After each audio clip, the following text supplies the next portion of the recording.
today. I'm very honored to have as my guest Dr. Lars Thestrup here in the studio. Glad to be here. Thank you very much. Hopefully some of the conversations that we've had off camera can translate to our own camera discussion. I think our viewers are really going to enjoy it. A little bit about Lars, Dr. Lars's background. He went to medical school at the Medical College of Virginia, completed an emergency medicine residency at Johns Hopkins. From there, he had a 2-year fellowship in EMS and disaster at the Carolinas Medical Center. And from there, he's worked for a variety of different academic institutions as well as commercial institutions, and has worked mostly in the ER. And so we actually met on a hike in Colorado. I believe it was a pretty long hike, a 15-mile hike. And I had the honor of being able to just discuss integrated medicine with you, what you do in regards to your ketamine clinics. And it was a fascinating discussion. I thought, man, I've got to have this guy on the podcast. I think the viewers really like that. And part of what we do on this show is we talk about health and wellness, and this is something that I found extremely impactful, specifically the stories of the individuals that you've helped thus far, which leads me to our discussion today. You're one of the partners of Ascend Ketamine. Welcome to the show. Well, thank you for having me. So how did you go from, it's not the typical path to go from the emergency room to founder of a ketamine clinic. So how did this all happen? No, I agree. I think there's a personal component, a professional component. There are it's estimated about 300 million people suffer from depression right now. And that's a large number. So that means it's impacting every family just as it's impacted mine. So I've seen it in my own family. But then also professionally in the ER, we see the cases of patients coming in that are been on medications, have tried everything, and they're still feeling suicidal, they're still feeling depressed, and there's no hope, and they just feel there's no direction to turn. And really right now, to some extent, we feel like there isn't much to offer them sometimes. I mean, I've had patients that have been on multiple medications, gone through electroconvulsive therapy, and they say, you know what, I'm still not feeling better. So we looked at some data, and we did some research, and ketamine is something that's been budding on the forefront of medicine now for the last 10 years, doing a lot of research with depression and working with a partner of ours also in Colorado and looking at his clinic.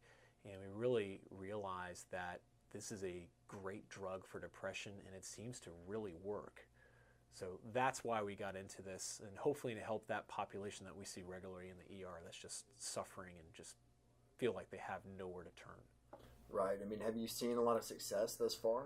We have. So, I mean, ketamine works in about 70% of people, and there's no way for me really to predict who it works in and who it doesn't work, and I think it has a lot to do with neurochemistry.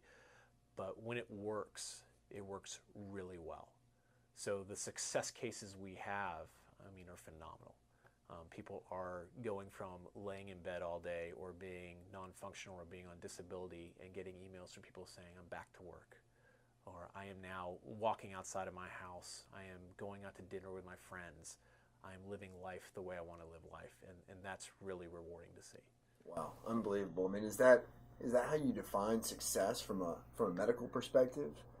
Yes, if you have an intervention that works, and particularly with depression, I mean that is, it really stops people in their tracks from really accomplishing what they can accomplish. And when you see them move through it and do what they want to do and live life they want to live life, yes, for me that's an absolute success. Unbelievable. It's interesting. Ketamine was, I've done a little bit of research, originally created as a horse tranquilizer, and then from there it was found to be safe for humans, and then it was used in the Vietnam War, I believe, and then it's even been used and abused as a party drug. Correct. So has there been a stigma to get past, or how has that affected these treatments and patients' willingness to try it? Yeah, so that's interesting. A lot of phone consultations, I'll get people that say, well, isn't this a horse tranquilizer? Or isn't this the party drug that we did back, people did back in the 70s, 80s, and even now? And the answer is yes, it has been abused. So ketamine was developed in the 1960s as a veterinary tranquilizer. And it wasn't long after they discovered it was safe for humans and had some great benefits, especially during the Vietnam War, like you mentioned, particularly when patients were being flown out of a combat zone with severe injuries. They don't want a combative patient on a helicopter. That's the last place you want a combative patient. They give them ketamine. And it sort of tranquilized them down, made them calm, and made them make it through the flight, as well as not, disturbing their vital signs.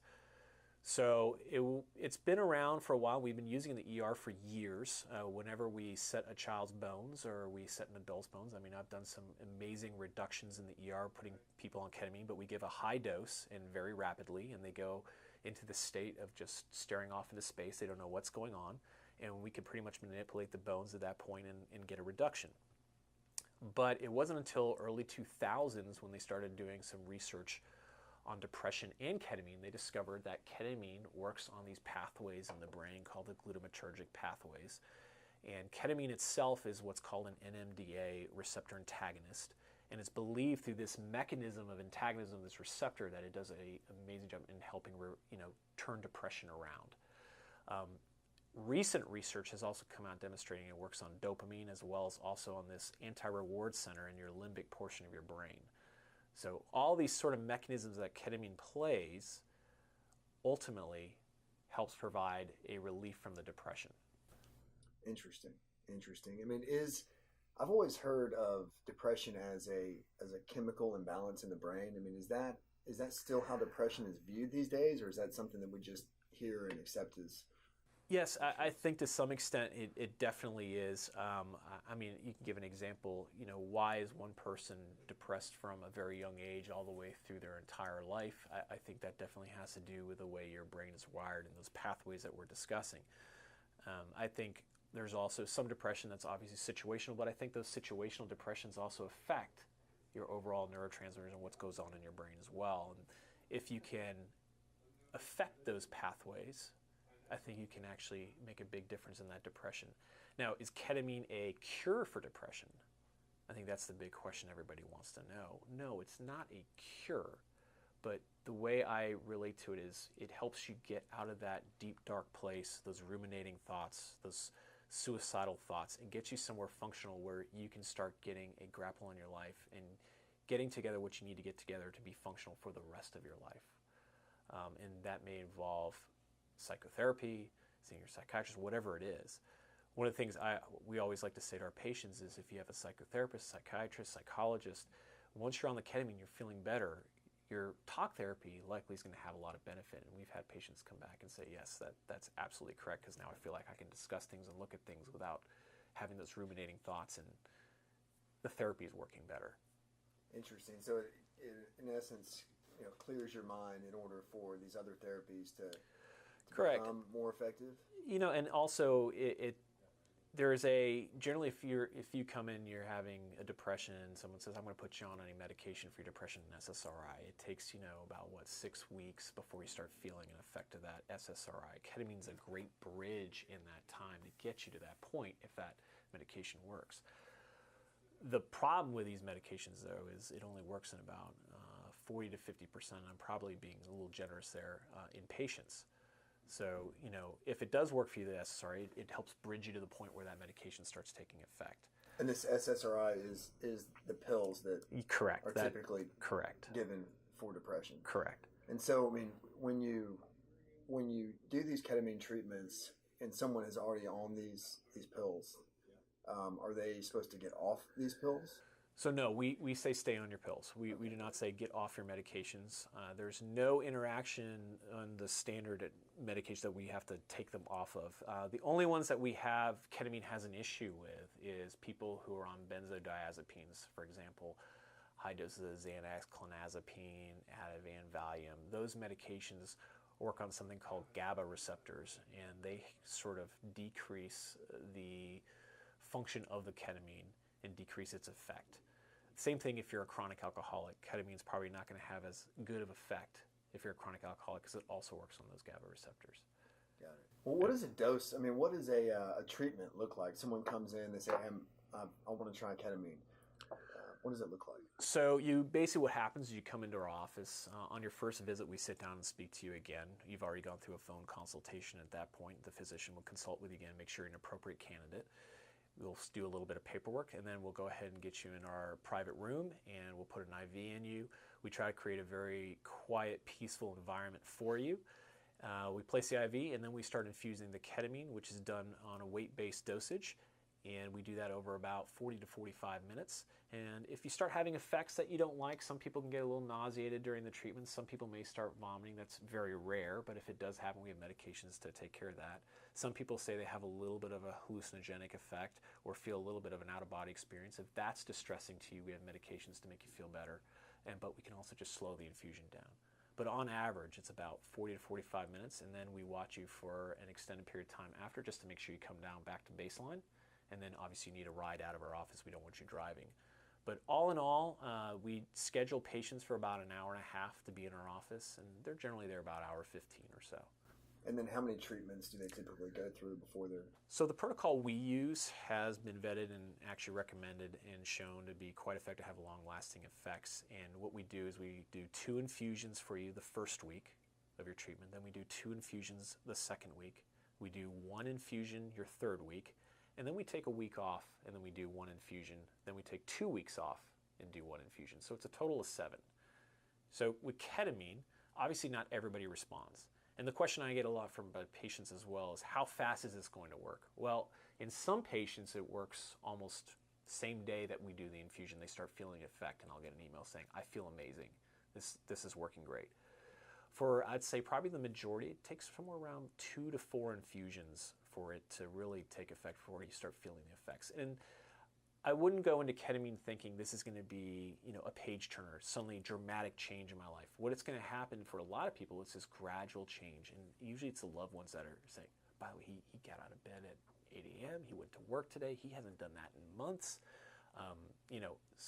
That is a good sign that the ketamine's working. The patient, I feel better, but it's not like you're going to turn around, jump out of bed and do, bench press 225 pounds and go to work and be the new champion. No, it takes its time. It's in a gradual effect. But that's normally the case. About 3 to 4 is what we like to say. If you haven't had any effect after the 4th infusion, we'll stop there, because then we generally call you a ketamine non-responder at that point. Understood. Now, seeing ketamine, your business has grown a lot. It's doing very well. You were saying a lot of that was through patient referrals. Someone goes and tries this. They're in support groups. They tell their friends about it. Yes. A lot of our patients are actually, we have some coming from physicians, clinics, and psychiatrists, and we also have a large just patients referring other patients to us because of the effect. There are a lot of depression support groups out there, and I think they're probably on these forums, and they're just letting people know about our clinic. We have a clinic here in Houston, and we've had growth, quite a bit of growth over the last several months, as well as we're opening up one in San Antonio now. So yeah, we're really hoping that we can help a lot of people in at least the Texas area. That's great. I mean, a lot of our viewers probably saw the CNN article Dr. Sanjay Gupta did maybe about 3 or 4 weeks ago that was Correct. on the front page. Yes. About ketamine being a potential, huge. I believe it called it a cure for depression, or maybe just it mentioned all the positive effects that Yep. it was having on depression. So is that, have you heard about that? Have you? Yes. So after that was released, we had a bump in traffic from there. I think you have to be a little cautious with the word cure. I think it definitely helps cure you temporarily. Ketamine's not forever. The effects don't last forever. Some of the new things that are coming on the market now that we're getting involved in is intranasal ketamine. There's a phase 3 trial that recently was completed that showed a great benefit of intranasal ketamine.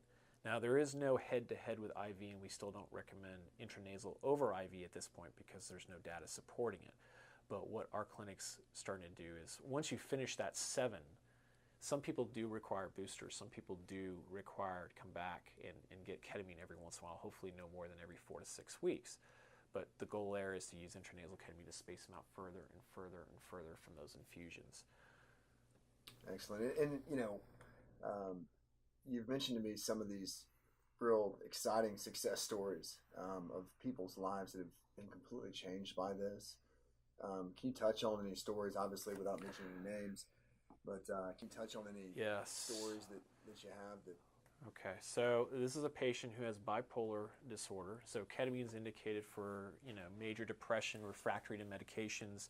It's indicated for bipolar disorder. It's indicated for PTSD, anxiety, as well as chronic pain. That's another part of what we do. But she has bipolar disorder. So she sent me this email, just sending you a note about how effective and quickly many symptoms have lifted. I've had been treated for bipolar for 25 years now, including electroconvulsive therapy. For the first time, I wake up in the morning and I open my eyes and I'm alert and not fatigued. I'm able to go the whole day without dragging around, slogging through basic work duties and crashing as soon as I get home. I'm able to run errands, stay alert, and go to bed without exhaustion. Cognitively, I can handle tasks that took me forever because I couldn't do complex tasks without making errors that required me to previously check and recheck my work, lowering my productivity, and questioning my ability to think straight because the thoughts were covered in fog that I couldn't cut through. Ruminating thoughts have also diminished, as has the need to beat myself up about my shortcomings. My anxiety has lessened as I have hope I can do more than survive. It is very frustrating to live life on the sidelines when I know I'm capable, but have been unable to execute to my capability. It's as though someone cleared off a very dirty windshield and I can now see more clearly, or the cement in my brain has broken apart. I also am not as emotionally reactive and do not feel hijacked by feelings that I knew were out of proportion for the situation, but again was unable to predict or control. It hasn't been long, so I do not know how long this will last, but knowing I have seen some of the old me come through feels like a win. Hopefully it will remain. And then she goes on, the doctors and nurses have been compassionate, informed, and encouraging. I'm grateful for your commitment to help people find a solution for mental illness, and I understand that it is not a character flaw or incompetence that has made life difficult for those of us that have struggled. Many do not understand the time commitment and money many of us have put forward to get better, only to get marginal results. Unbelievable. So that is a success story, for sure. That's why we do it. Yeah, I mean, that's one of the reasons I brought Dr. Lars on the show, is because he truly cares about his patients. He really wants to help people. And those are the type of stories that put a smile on all of our faces. Just unbelievable. Yep. It seems like in general, I've been very interested in integrative medicine and just looking at the way our system's currently set up, ways to improve it, and really kind of started with a focus on my health and translated to looking at, how illness is treated on the whole. And it feels like we're kind of at a tipping point to where a lot more people are starting to get interested in different types of a more integrated medicine approach, more holistic approach. Do you see that happening? Do you see more people asking? Absolutely. So I'm in the process of completing an integrated medicine fellowship right now. We're seeing a lot of patients that don't want to just be on pills taking care of symptoms. They want to understand why, they want to go to the deeper root of the matter, and they want lifestyle advice. I think a lot of botanicals and supplements are underrated, and I think they can do some good for patients as well, and I think there's a lot of evidence out there demonstrating that. So what we're seeing in our patients, and a part of our clinic that we're beginning to expand on, is the integrated medicine component. And right now I'm focusing on depression and anxiety and PTSD. So we offer tools to patients that go beyond just saying, we're going to just take care of this. So integrated medicine looks at the whole body. It looks at everything involved. It looks at your relationship. It looks at your exercise. It looks at your diet. It looks at your sleep hygiene. It looks at just, nutrition. It looks botanicals, supplements. It looks at the big picture that, unfortunately these days our colleagues, conventional medicine doctors just don't have time to sit down and spend the time with a patient and do this. So an integrated medicine consult for me takes at least an hour on the first visit, and we kind of go through all these different areas, and then we come up with plans. Now, integrated medicine has unfortunately been lumped in that category with alternative medicine at times, which is completely different. Integrated medicine complements conventional medicine. So I would never say to a patient, hey, we're going to take you off your beta blocker, your medicine for your hypertension. We're going to take you off all your SSRIs and do this instead. That's something alternative medicine tends to do, is they'll supplement something else in lieu of a conventional medicine practice. For integrated medicine, we work together with, for example, internal medicine family practice, and we try to complement what they're doing as well.